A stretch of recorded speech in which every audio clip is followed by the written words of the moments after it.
Harold Pollack, hello and welcome to the Glenn Show, Harold. Great to be here, Glenn. Welcome back to the Glenn Show, Harold Pollack of the University of Chicago. And I'm so happy to be talking with you because, I don't know, because every time I talk to you, I learn something. And, that's a big, I hope I can live up to that. Oh, I don't doubt that you will.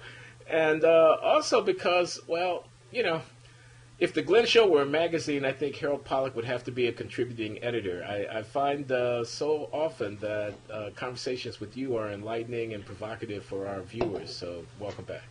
Thank you very much. Okay, so Harold, you're right there at ground zero in Chicago, social policy expert and principal researcher in the crime lab at the University of Chicago. I should say I'm the kind of the Joe Biden of the crime lab. Okay, one of the primary researchers, but not the head of the thing. Mm-hmm. But so everybody's talking about what's going on in Chicago, the high murder rate and the violence. The president was recently in the city, his hometown, around these issues, high-profile gun violence events taking place, and so on.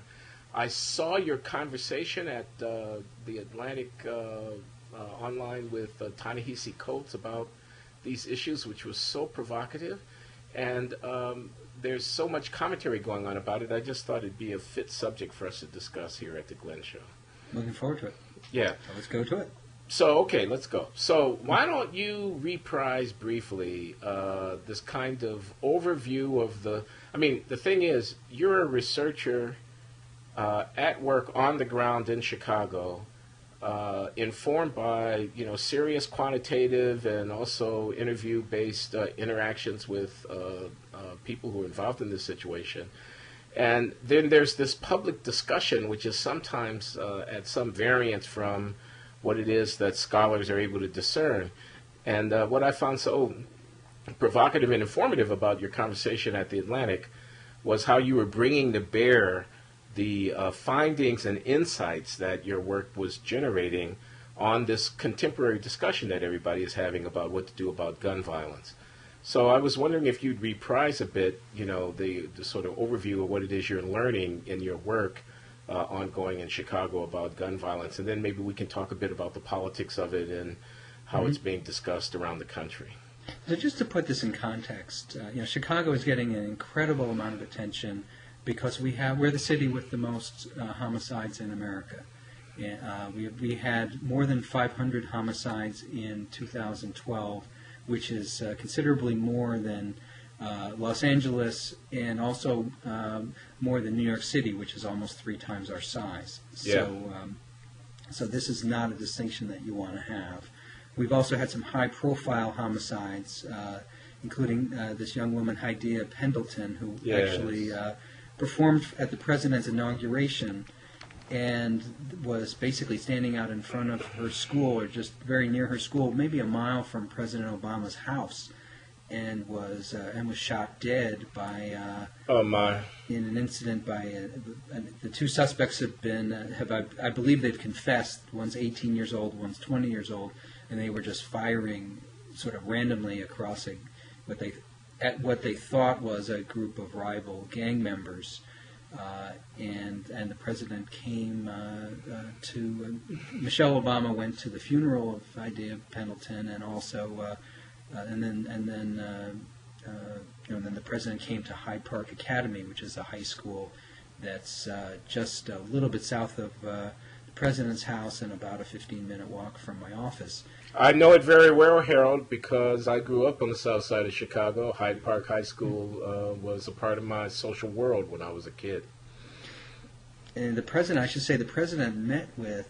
It was very. I was there. I was in the nosebleed seats myself, but the president, he met with all the sort of glitterati of Chicago politics. The governor was there. The mayor was there. Many aldermen were there. It was quite a scene of our local political establishment. But the president spent about an hour with kids who are part of the Becoming a Man intervention that I've talked about on the Glenn Show before, and also and my colleagues Marshawn Bacon and Tony DiVittorio led a session with the president, and the president was so fantastic with the kids. And a lot of the kids didn't know that he grew up with a single mom, didn't know about some of the issues that he had. And he showed such a sensitivity to the ways that his life had some similarities with these kids, but also the ways that his life was quite different. And, he said in his speech that when he screwed up as a teenager, he always had that safety net underneath him, which a lot of kids don't have on the South Side. Let me say something here, Harold. I mean, I'm touched in a way by your report. I could only imagine, I wish that I could have been there to hear the President of the United States talking with kids, just kids, around Chicago, working class, lower class, poor kids, dealing with these things. They have loved ones who've died. They're living in this environment and identifying with them. I mean, it's wonderful. It's a wonderful thing. I really am pleased to hear it. But, so here's the but. Here's the cynic's but. And this is not against the president in any way whatsoever. It's about politics and whether politics really does connect with these problems. Obviously, all of these glitterati, all of these political leaders have to be present. The president, after all, is there. Mm-hmm. And obviously there needs to be some high-profile programmatic response to gun violence. One needs to seize the moment after Newtown, Connecticut tragedy and all of that, and what with the partisan landscape, the National Rifle Association, the Republican Party, and all of that. But, so the but is, does any of this have anything really to do with the fact that some kids are located socially in environments where horrific violence visits people they know with regularity, and other kids are not? And that's not, I'm sorry, I'm going to say it, that's not the NRA's fault. I mean, they may be wrong about gun control policy, but they don't have anything to do with the fact that, urban real estate is parsed and divided the way it is, and that inequalities are entrenched to the extent that they are. Let me get to a bottom line on this.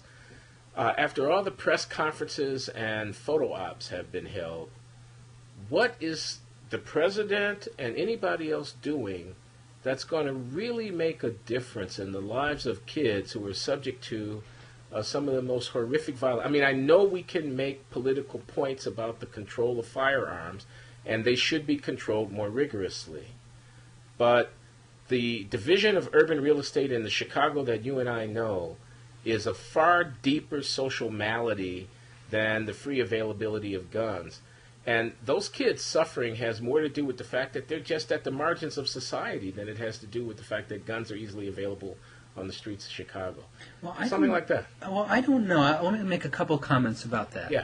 Okay. First of all, the free availability of guns is genuinely is a huge part of the homicide problem. If you look at many of the cities of Western Europe, which have some really serious problems, I think Americans have a very stereotypical view of what a major Western European city looks like in 2013. They have similar rates of non-lethal violence as major American cities do, and they have many fewer dead bodies. And I would say the prototypical homicide in Chicago is a couple of young men plus a stupid beef plus a gun equals dead body. And that plus gun part is a big part of the problem. And if we could deal with the underground market in handguns, that would have, that genuinely would bring down the homicide rate significantly. And I think the background check provisions in particular that are being debated now really would be helpful. Now, I agree that there's a lot more going on than just the gun issue. I think if you say what are the antecedents to an incident of lethal violence, there's a particular set of issues that young people have that we try to address in interventions. And there's also the broader social conditions, which neither the president nor the wider polity is really dealing with as effectively as we need to. But I do think that I wouldn't discount the gun issue entirely. I think it is genuinely a major reason why we have so many homicides. One of the striking things about New York City is they really have brought down the homicide rate a lot, even in the face of significant inequalities and social maladies of the forms that you just described. The South Bronx is not a great place to live in 2013, but you're a lot less likely to be murdered there than you were 15, 20 years ago. We can become so focused on the structural factors and sort of the fundamental causes of crime that we can lose sight of the fact that, if there was no 9mm pistol there at that moment, we would have had, a guy in the emergency room after getting punched in the face. We wouldn't have had. No, I got it. So I'll say that. So I agree with your sense that the problem is deeper than the NRA, but the NRA. Before you go on, okay, I got it. NRA is a problem, and before you go on, and I want you to go on, I just have to make this observation because you and I are both Kennedy School guys, right? I mean, you have a PhD from the Kennedy School. I was on the faculty. We were there together. We were. It was a long time ago, but still. Not that long. And no, not that long. And we've got a lot of years ahead of us. That's Harold. right. That's right. We do. Okay, but here's the point I want to make, because this is a quintessential Kennedy School point. The point is that, there's a big public policy problem, and there's a lot of philosophical stuff around it, and that stuff is interesting, and we're definitely interested in that stuff. But sometimes, I can almost hear Tom Schelling or somebody saying this now, just being smart about what's going on can make a huge difference, even if we don't resolve all of the deep, profound structural problems. So, for example, if we can determine that there's like a choke point or a critical node or some, phenomenon that's going on that's essential to the outcome that we're concerned about and that can be intervened on, we might be able to make a difference. And if guns are that critical and one can intervene on them, one might be able to make a difference.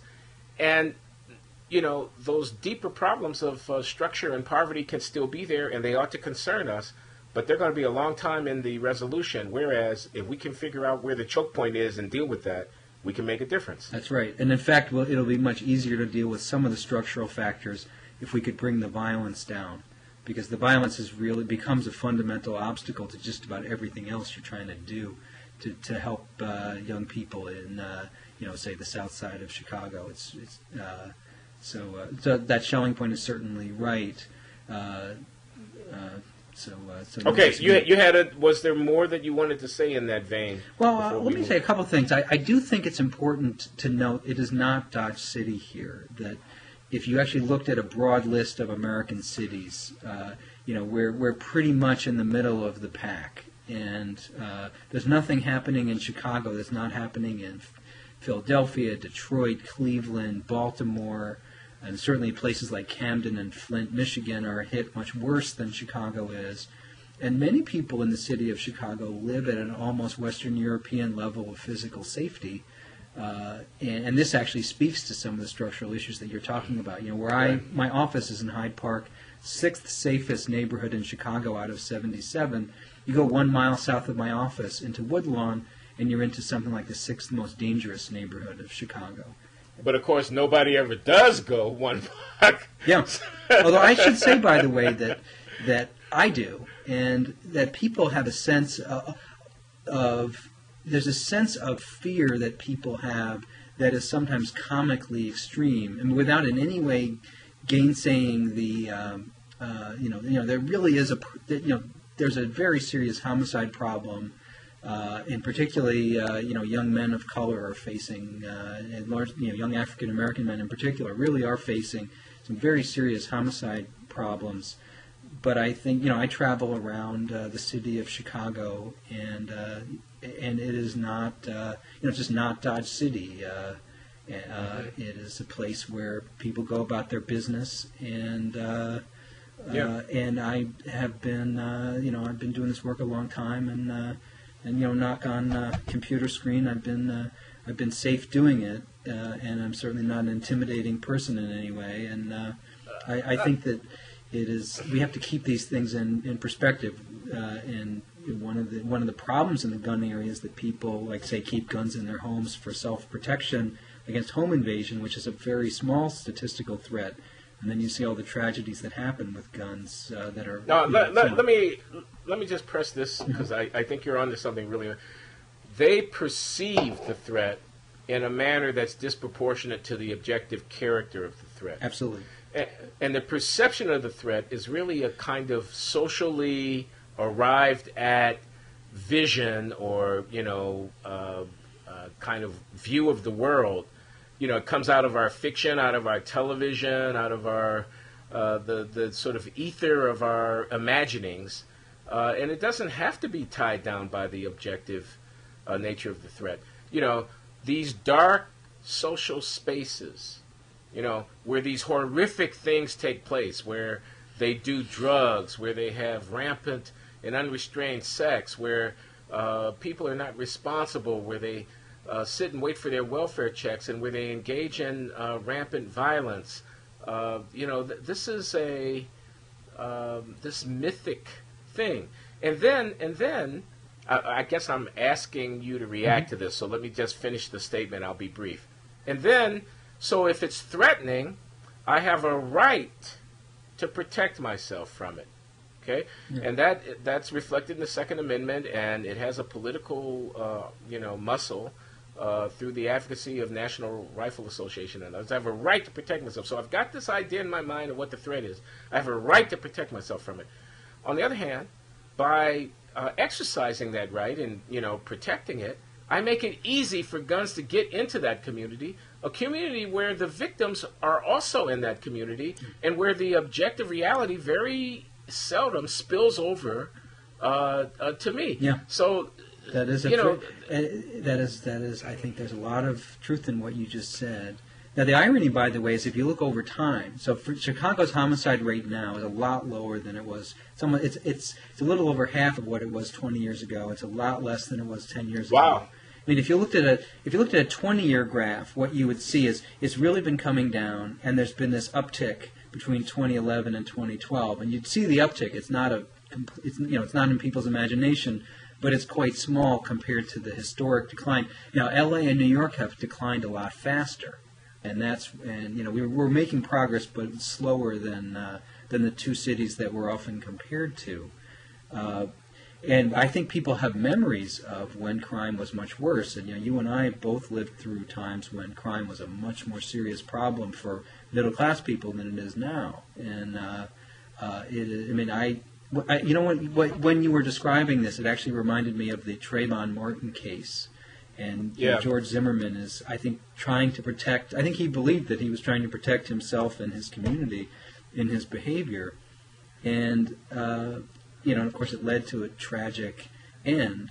And he had once been the victim of a crime, and I think that colored his view, perhaps literally colored his view. And I know where he's coming from, because I was also the victim of a couple of serious crimes, and that inevitably, as a young man, I really carried it with me, and I actually feel some sympathy for George Zimmerman. If he had been not allowed to be in that situation with a gun, his human frailty would not have resulted in the death of another human being. I'm in no way defending what he did, but I think he was I think kind of trapped by the dynamic that you just described.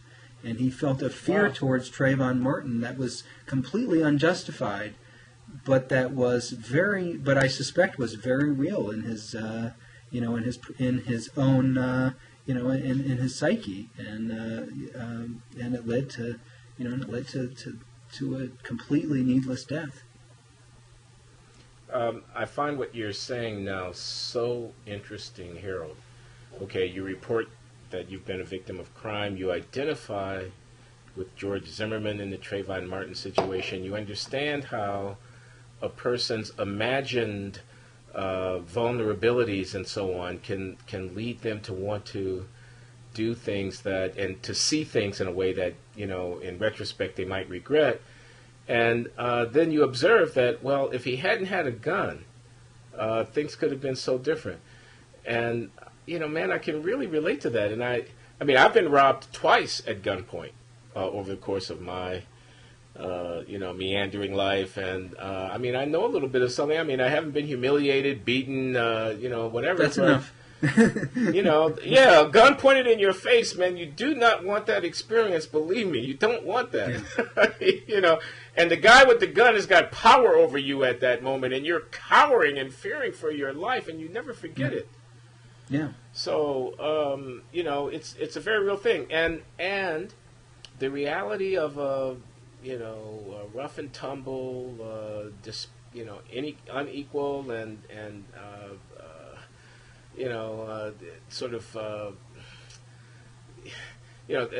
urban life. I mean, it's going to get complicated, and there's going to be incidents, and people are going to have experienced them, and they're going to be talked about in the press, and that's going to, and there's going to be a racial dimension to it.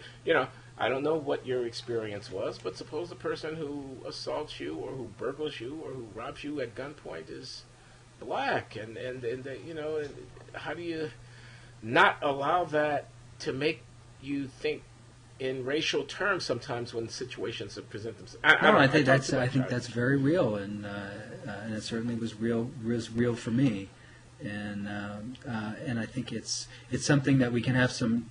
I have considerable at a human level. I think that we have to understand that it's not it's not evil people who. Racism and racial stereotyping and the use of racial information is not something that is the exclusive province of evil people or conservatives in a particular part of the United States or anything like that. It's a part of human life that that's in the world that we live in. How do we avoid taking sides? It seems to me that it's really difficult not to define black and white, good and bad, and, perpetrator and victim, and to side with victims, so that the narrative becomes bad people with guns. We got to keep the guns out of the hands of bad people, and the persons who are the victims, who are the innocent victims, we're going to emphasize the innocence, and we just sort of draw it on that axis, and I don't know, there's something in me that feels that's not quite adequate to the situation. Well, it's not adequate in a couple of ways, and in a way, actually, I'm not sure how our viewers are processing what we're saying. You should see some of the other conversations we've had to know that this is a conversation. I'm the classic liberal policy wonk, but when you look at the mourning for Hydea Pendleton. There's a gender dimension to that makes it easier to see her as the innocent victim that she is. But, there's a young man named Tyrone Lawson who was shot at a basketball game, and after there's a rivalry between Simeon and Morgan Park High School in Chicago, and there was a scuffle between the players at the end of the game. The coaches acted idiotically and themselves and kind of promoting that apparently, and in the parking lot a young man was shot, and I think his situation was, and there's plenty of other incidents that I could describe. I haven't given you the full chapter and verse on this incident, but that's the 2-paragraph. That's an adequate brief description of it. And these young men are just as innocent in a profound way as Hydea Pendleton, but it's a little bit harder for people to see that because he hadn't just visited the president, he wasn't hanging out with the volleyball team in front of his school, but his mother had just given him some money to go to go watch a basketball game, and he ends up dead. And it's. I think one of the things that we have to do is see people. I think if your only contact with young African American men is turning on the news and watching the crime report, that's not a promising start to understand the humanity of the full the full range of people. And one of the things that strikes me is when I talk to young men, they have. To walk into a room with a bunch of guys who sort of have the ice grill on, they sort of look fairly forbidding, in the way that they present themselves to each other. And then you discover, this is a 17-year-old kid. And, and it's... and he's, trying to make his way in the world like every other 17-year-old kid is trying to do. But he's trying to do that, at Harper High School or at Marshall High School or Hyde Park, where it's, pretty tough environment. And so, we've talked about this before on the show, but I think that it's, we have to find ways to see people as human beings outside of, in situations where we can actually get to know them as individuals. And so I'm babbling at this point. That is so easy. No, well, I was about to say to you, Harold, that is so easy to say and so difficult to actually do. I mean, I was moved by your observation that, if the only contact we have with these people is through these media-filtered reports and through this kind of stereotype, then it's going to be hard to know their humanity. But then I was also moved to think, what are the venues within which most Americans would actually have anything other than a media-filtered contact with residents of a low-income urban community? They don't have all that many opportunities to have any kind of contact with such people. Well, you can. That's the thing. I mean, people don't. If you step out, if you make the effort to, but how many people would, in the ordinary course of events, find themselves doing it? I think very few. And there's so much. There's so many things that create both a sense of psychological distance and so many cultural differences that make people seem more different than they actually are. I think, for example, hip hop music. When I listen to hip hop music, it's just 1,000 miles away from my own, cultural position in American life, and I hear the sort of gritty lyrics, and I sort of imagine the boyfriends of my daughters listening to this kind of music, and it makes me pretty unhappy. And there's a lot about that music that I think, is problematic, but it's more, but because it's not my own cultural milieu, it's because it makes it seem so much more forbidding than than it otherwise would be. And of course, the important point is it's really a reflection of the kid's reality rather than the cause of the. People are blaming the pop culture for the bad things that happen, as opposed to understanding that the pop culture is witnessing a lot of these bad things and trying to deal with it in in a musical or artistic form. I actually think there's more there. I agree with everything you've said. I think there's more there. I mean, it's not only reactive, that is, people at the bottom, who, because of the tight circumstances to which they're confined, end up expressing themselves in this way. It's also combative. It's a kind of in your face. It's a kind of fuck you, excuse the expression. You know what I mean? It's kind of, I'm a man, god darn it, no matter what the limitations on my, economic or whatever you might think of me, I'm a, it can be ugly. It's definitely unsettling. Sometimes the point is to unsettle, So I'm agreeing with you, but I just kind of want to go one step further. I mean, yeah, there are these cultural disconnects, and people will hear this and they will say, "Oh my God, who are these people and how do they behave?" On the other side of that divide, though, there are people who are saying, "I don't give a damn who you think I am, and this is the way that I'm living. This is the way that I can know that I at least have a little bit of control over this little bit of thing here.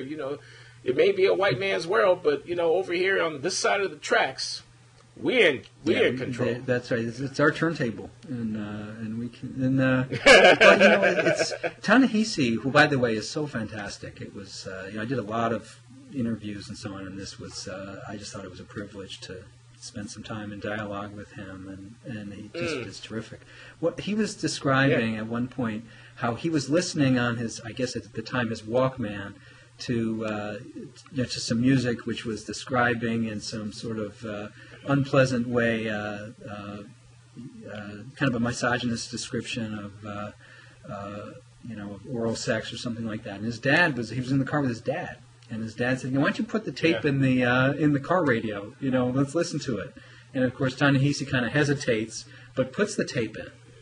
And his father his father gives him the what for about the lyrics of the song, but then he pops the tape out and he says, "Okay, I said my piece. Here's your tape back.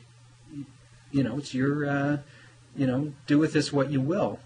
And I thought that was such a great example of fathering, although unfortunately it's also a great example of what a lot of kids will not get. Because what really matters is not, in terms of the values that people hold and live by, what really matters is not the tape that they're listening to, it's what are the adult men in their lives actually doing. What are they seeing and hearing in the actual relationships around them. And, Ta-Nehisi had a father who was there to, to say what needed to be said at that moment. A lot of guys don't. And, the problem isn't the music, it's the void that the music exists in. And the sad thing that I find with the BAM kids and with other people is how many of these kids just do not have an adult male who's showing them the way. Like here's a vision of adult masculinity that you can actually live up to, that's appealing to you and that's realistic, and that we can be proud of. And and if you don't see that in your life, then kids have to kind of make their own roadmap. And we're not going to like the way a lot of these kids try to deal with that issue on their own. Well, Harold, in saying this, you're going to be echoing what I've heard so many, pastors of churches and inner city communities, like the 10-Point Coalition up here in Boston, who gained national fame for their work with urban youth to try to stem violence and stuff like that. This is what they've said. They've said, these kids, these guys, these young black and Latino guys on the mean streets of these cities, most of whom have come from single-parent families, and they don't know their dads, or they have, very tenuous relationship with their dads, and they're looking for a father, or they're in need of a father, or they're in need of the modeling of a way of living decently and pridefully as a man with limited resources and with, all the constraints and all the frustrations, but, still with dignity and in a responsible and decent way. And they just don't have the model.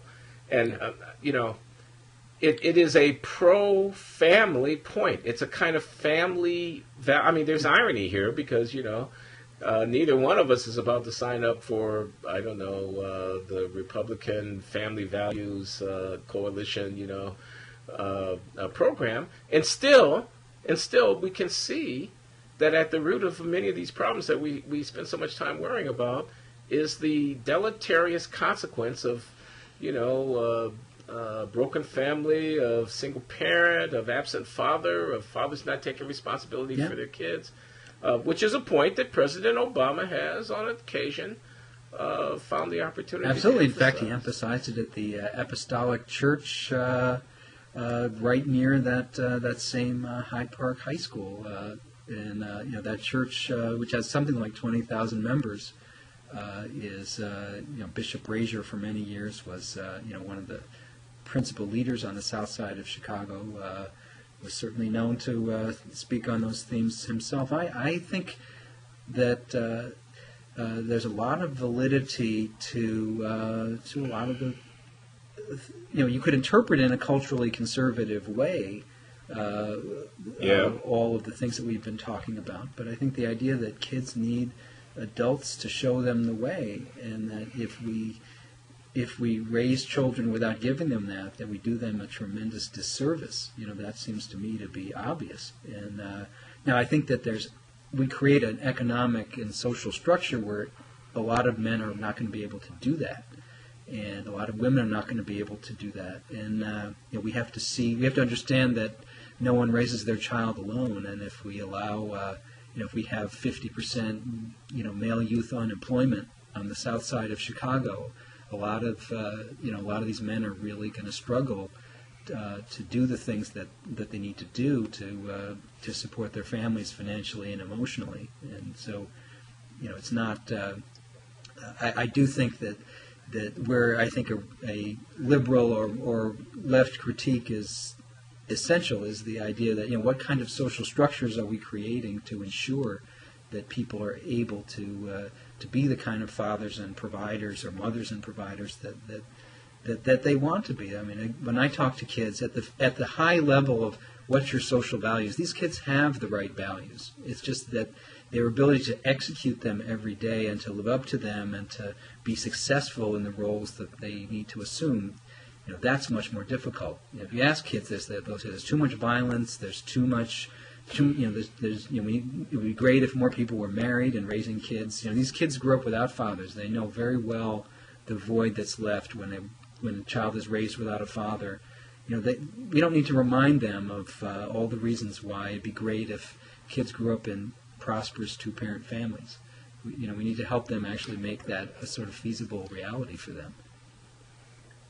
I think that the disjunction between, on the one hand, progressive social policy, concerned about those at the bottom and wanting to equalize, and on the other hand, culturally conservative, pro-family or family values-oriented, social conservatism. The disjunction between those two, because they need not be at odds with each other.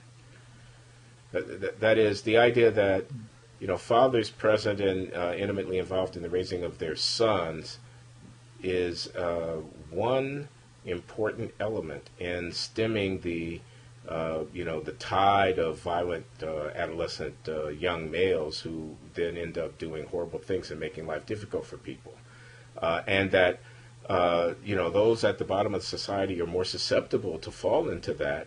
And if we want to equalize opportunity, we would be concerned about their welfare, and we would try to formulate a structure, an environment in which they had more opportunity, in which their fathers had more opportunity.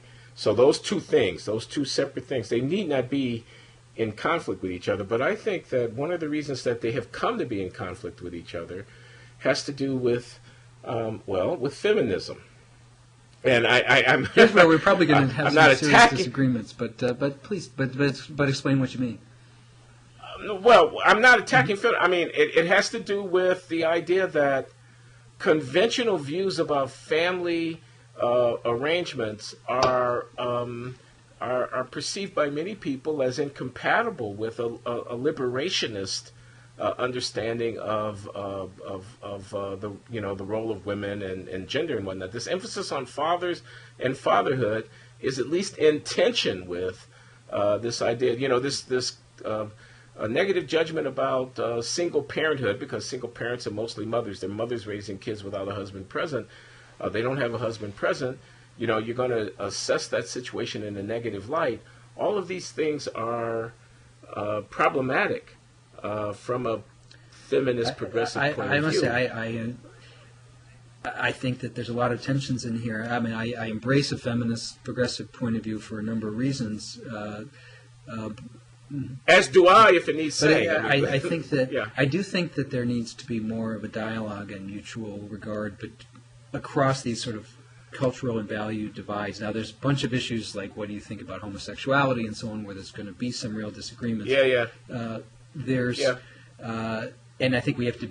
It's not obvious to me that traditional gender roles are the way that we need to socialize people. I think one of the there's lots of, but I think that having young men be given a roadmap. I do think, by the way, that one of the areas, another area where there's actually some common, where I think the feminists actually might have some greater common ground with some of the issues that I'm talking about, is dealing with toxic notions of masculinity and how we make fun of the guys who sort of go off in the woods and paint their stomachs and beat drums and whatever. I think there's actually something to that we have to reconstruct what it is to be a man in a way that in some ways maybe even more feminized, but in a way that we can embrace as that's real for men in our culture. But I mean the idea that if I'm a 17-year-old man, that this sort of aggressive, potentially violent way that I sort of walk around, with this really tough veneer, that's identified with masculinity so often, is something that's just really toxic, and we have to figure out a way to tell the kids, you're growing, you're a 17-year-old man. The physicality is important. Like in our interventions, the sports seem to be really valuable for kids, and especially the combat sports. The kids really liked it, and it's part. You want to if you're a 17-year-old guy, you want to do boxing or you want to do some of these things as part of. But it has to be presented to the kids in a way that is much more. Where we strip away the sort of dangerously aggressive and mindless aspect of that, and where sort of my ability to be an adult man is defined by my ability to kick somebody's ass over nothing, and it's really that's a big part of the conversation that kids have to have. And I think when I talk to kids, I'm sort of from Mars when I talk to kids, certainly from the south side of Chicago. They're sort of fascinated that you can be an adult man who can be this sort of nerdy professor guy and be like sort of successful, and the fact that everybody in that room could totally take me in a fight is basically irrelevant for me, and I'm not sort of walking around terrified that that I'm going to have to prove my manhood by fighting some 19-year-old. Of course, it's easier for me to have that perspective when I have the University of Chicago Police Department protecting me, etc. But let me jump to. I'm sorry. Well, you were going to say something else. No, I was just going to conclude by saying there's your perspective, and then there is their perspective, and that the fact that they didn't know you could be a man and still be a little shrimpy kind of nerdy guy with thick glasses and who makes your living moving papers around and sitting at a computer terminal. That's just really very interesting about the limitations on their views about what's possible. And for them, it's it's not clear it's possible. They have to be they have to be a lot tougher than that. And it's in fact one of the issues. I'm listening to Emily Bazelon's book on bullying, and so much of the bullying construct is around sort of kids in middle class schools being bullied. You don't sort of hear about bullying in deep inner city schools. You sort of hear about people getting shot, and that's. But imagine what it's like to be a gay young man in in any number of high schools across America where you're just not fitting the stereotype of that other kids are trying to sort of force you into. And or you're a shrimpy guy who likes to push papers around, and how do you where's the space for that young man? We need to. I think it's sort of we're so focused on the sort of immediate homicide problem that sort of that the things that if in our own communities we were obsessing over, we sort of don't apply to these other communities. Let me jump though to something else, because you and I both read another article, which is kind of the antithesis of at least what we try to do in the conversations that you and I have. There's this article looking at it. It's called Gangsterville in the National Review Online by Kevin Williamson, of a guy who sort of Kevin Williamson came and he visited Chicago and came back with a report on our homicide rate. So what did you think of that piece? Okay. So I read that piece, and I thought, man, so the piece is like centered on Cabrini Green. At least that's the way he starts. The housing project that was knocked down, but that had been the site of so much lore about urban violence and dysfunction. I believe Alex Kotlowitz, the writer for the New York Times who wrote the book There Are No Children Here, spent a year or whatever living in Cabrini Green and observing the character of life there, and then wrote about this family, the mother and her children, cowering in a bathtub as gunshots were going off. I'm not sure if that was Cabrini Green or there were a couple other iconic housing projects in Chicago as well. But we got. But you're correct in your. Let me not take too much. I'm just trying to set the scene, right? And so I'm envisioning this housing project. But now, of course, things have changed. Now, of course, Chicago has Rahm Emanuel as a mayor. Now, of course, Chicago has given the nation Barack Obama as a president. Chicago, this liberal bastion, and now Chicago has become the murder capital of the world, or the murder capital of the country. And now the failure of liberal urban policy is made manifest. And now the hypocrisy of people who shop at Whole Foods and who drink their coffees at Starbucks and who would just as soon not have to drive past the Cabrini Green, but who will always vote Democratic, has been rendered clear for all of us to see. And by the way, the blacks in this picture and the tragedy and the dead people like this Pendleton girl and all of that, all the suffering, all of the weight that's being borne, those are just props. Those are just stage extras in the writer's effort to demonstrate that liberalism has run ashore, is run up on the rocky shoals of the murder capital of the USA, Chicago, Illinois, which has Rahm Emanuel as its mayor. So I thought it was right-wing political screed that couldn't see the humanity of the people who were living there, and that didn't think at all very deeply about what was being talked about. I mean, so for example, he says the Cabrini Green housing projects are this horrible thing. They were these high-rises, and they were knocked down. And when I read that, I was thinking, yeah, well, why were they built in the first place?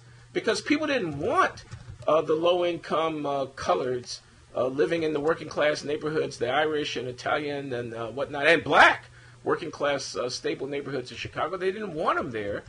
They shunted them over into these corners of the city so that the excreta that you then finally observe from the dysfunction of these concentrated residences of poverty were, in effect, an indirect product of the racism and classism of the American society that didn't want to share opportunity anyway equally, didn't want to open their schools and neighborhoods to the low-income migrants, black and others who were coming into the city, and put them in these housing projects.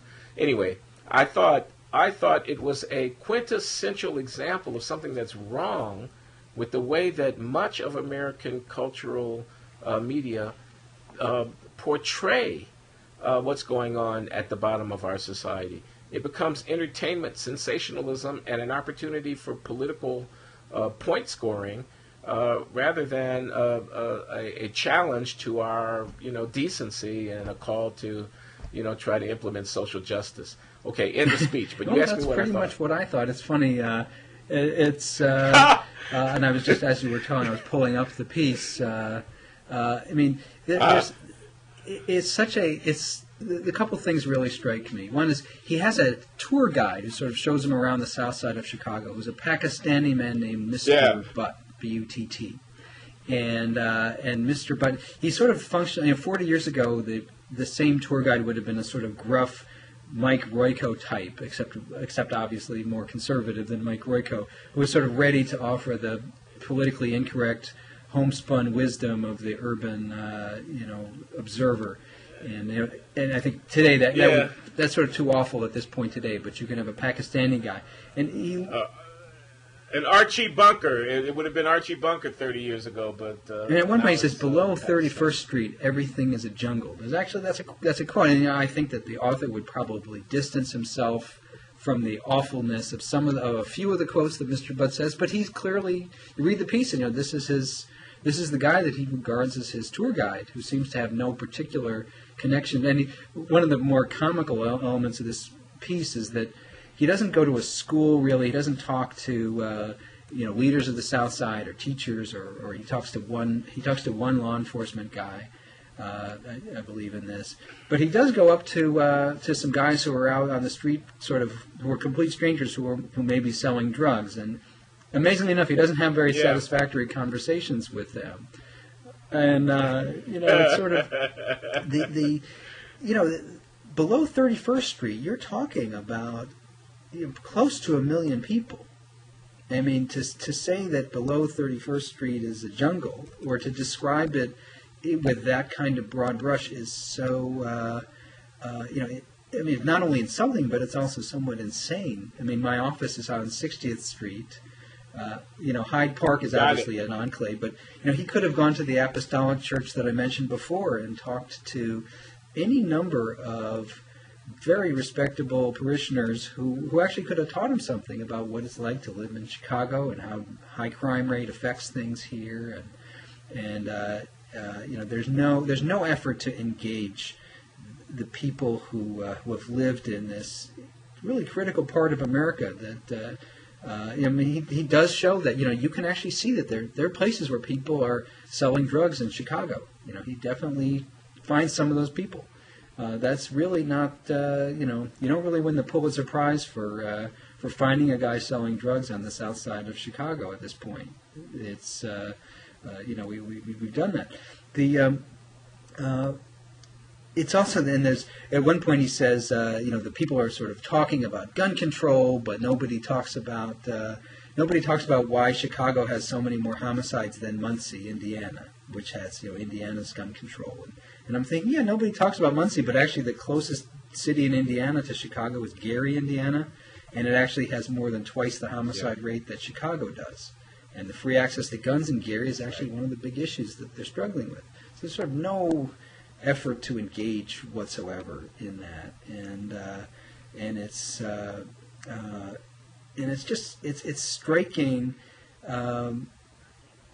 in the inattention to what amounts to the lives of hundreds of thousands of people. I don't know if there's anything else to say about it except that.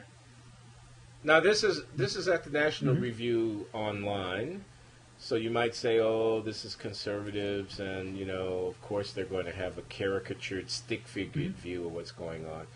Do you find that in the left-wing media, in the liberal media, that there's a more nuanced and humane, sensitive and observant reportage about the phenomenon that you're observing up close? I would probably say more humane, but not necessarily more nuanced. And I give people a lot of credit for the more humane part, by the way. I think that matters. I think that humane, but often written from a distance, and that makes itself felt. And I think it's actually really important to. For people to more seriously engage, and to not only to more seriously engage what's going on, but to be present and to and to really to talk to people in the places with the highest crime rates, and to get their sense of what's going on. And for instance, you can talk to, if you want to learn about people selling drugs. You can talk to people who are in the communities affected by that. You can actually talk to the men and women who are involved in that economy, and what do they think about what's going on? And I think that I think the best people. You mentioned Alex Kotlowitz. I think he writes with a real humane engagement of lots of different kinds of people in a way that I think is really valuable. And so one can. I think Williamson's piece is a kind of cautionary tale because it combines inattention with with an inhumane perspective. But I think we can learn from. But I think we could all do a better job. And I am disturbed to see how often Chicago is presented as kind of the murder capital of America in a way that heightens the sense of pathology here that just doesn't really match the reality on the streets, and also the variation across Chicago. Chicago is a huge city, and the gang problem, the violence problems. You go to a place like Little Village, it's just completely different from a place like Roseland or Woodlawn or East Garfield Park.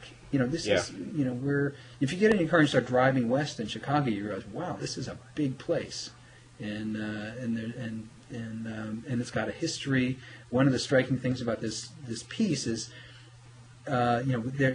he actually has a pretty interesting discussion of how the police have successfully decapitated the gangs, and in a way that's caused some unintended consequences because now the gangs have sort of fractionated into little smaller cliques and crews that now have, they can now fight over blocks in a way that they wouldn't have in quite the same way when the Latin Kings and the other major gangs were, when these hierarchical drug-selling organizations were more powerful. He doesn't really tell us anything, though, about, as you mentioned, about where did these housing projects come from? What should we have done to, there's a massive social engineering experiment to build these housing projects. It's a massive social engineering experiment to knock them down. And, how do you do that? It's actually a real challenge. And liberals, by the way, need to think about that. What do you do with with public housing. If you decided that sort of warehousing poor people is a really bad idea, how do you really fix that in a way? Once it's been going on for a long time, it's actually a really difficult thing to do to say how do we bring down these public housing units, put the land that they're on to a different purpose. Where are the people going to live that we're relocating?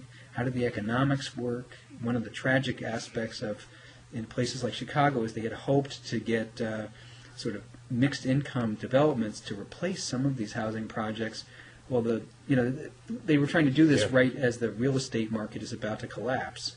And obviously, why would you live in a mixed income community if you're a middle class person if there's all these empty condominiums in the South Loop that you can get more cheaply?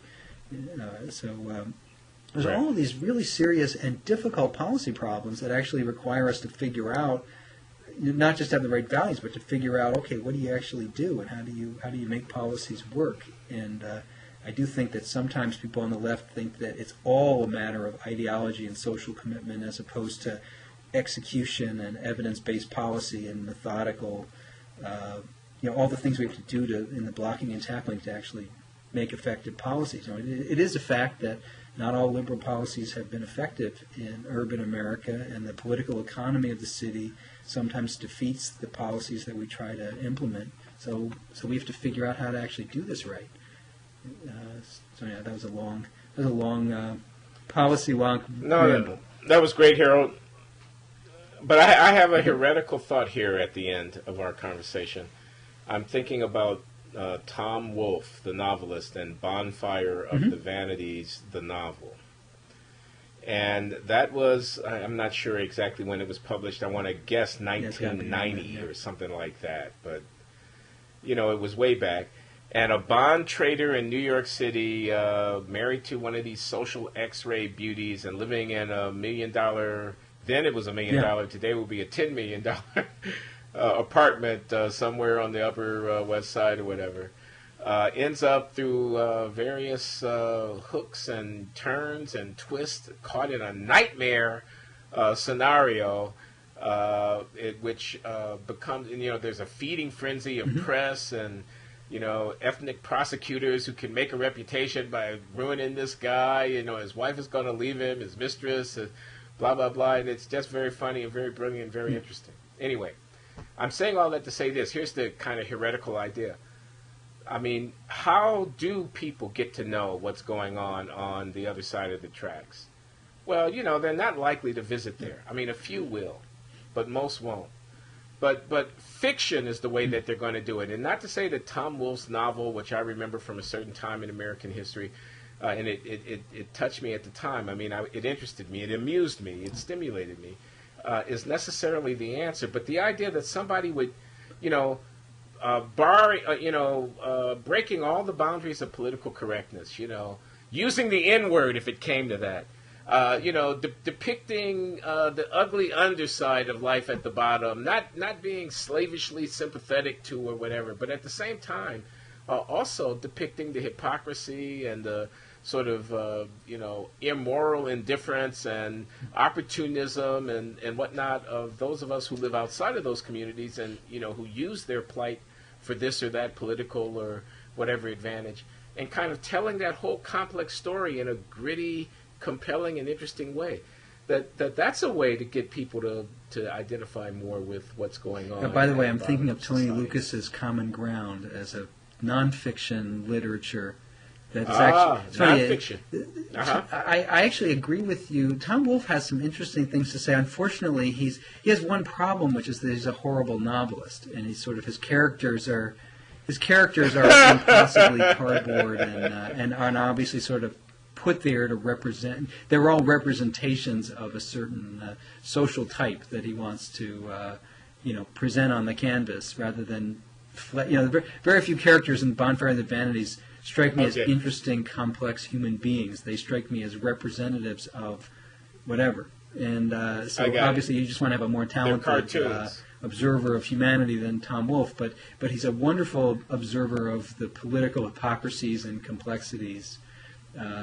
If you step back from the canvas and you say, okay, each individual person is kind of a caricature, you still I still see where you're coming from. That it's an interesting depiction, and it is. I do think literature is a great thing, and I actually never read any real fiction that I never had to in school until I was an adult. And I once read "Praise Song for the Widow" by Paula Marshall. It was one of the first.